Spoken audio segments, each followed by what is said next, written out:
Hello mga gayam, so summer ngayon, tag-init, gagawa ako ng pandilig doon sa mga marketing ball.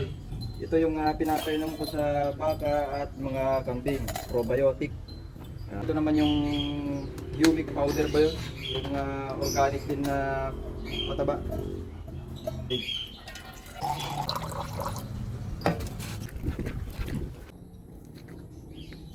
Tignan nyo mga gayam mo, tuyong-tuyo itong mga marketing ball. Dahil habagat at summer nga. Gumamit ako ng syringe. Ito yung ginagamit ko na pampa hand feed doon sa mga alagang ibon. Tilignan natin siya. Ayan. Kagayam, ganito yung paraan ko para diligan yung mga marketing ball para ma-hydrate sila.